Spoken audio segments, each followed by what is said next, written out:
नमस्कार दोस्तों, मिथिलांचल एक्सप्रेस में एक बार फिर से आप सभी का बहुत बहुत स्वागत है।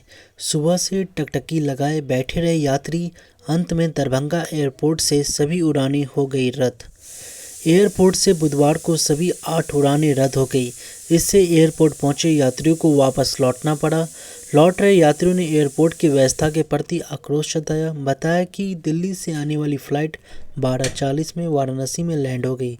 वाराणसी से 2 बजे उसे के रद्द होने की सूचना दी गई। कोलकाता, हैदराबाद और मुंबई से दरभंगा आने वाली एक फ़्लाइट भी रद्द हो गई। दरभंगा जिले के ठीक टोला निवासी मोहम्मद रिजवान ने कहा कि दिल्ली में एक जरूरी मीटिंग में शामिल होना था। फ़्लाइट रद्द होने से कार्यक्रम प्रभावित हो गया, जबकि फ़्लाइट उड़ान भरी फिर वाराणसी में डाइवर्ट हो गई। घंटे बाद सूचना मिली कि फ़्लाइट रद्द हो गई। लगभग 2 घंटे बाद सूचना मिली कि फ़्लाइट रद्द हो गई है। इस तरह से फ़्लाइट रद्द होने से आने जाने वालों की परेशानी बढ़ गई।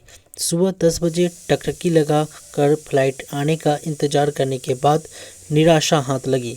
दरभंगा के जाली निवासी शाइना बेगम को कोलकाता जाना था। उन्होंने कहा कि विमानन कंपनी की ओर से पहले से फ़्लाइट रद्द होने की सूचना नहीं दी गई।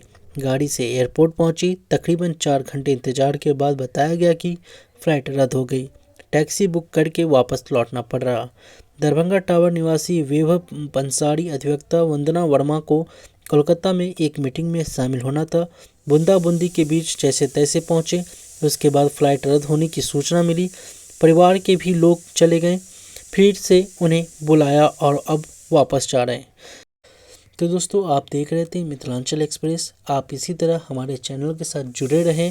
हम पूरी ईमानदारी के साथ आप तक खबर पहुंचाएंगे और आपके विश्वास को बरकरार रखेंगे।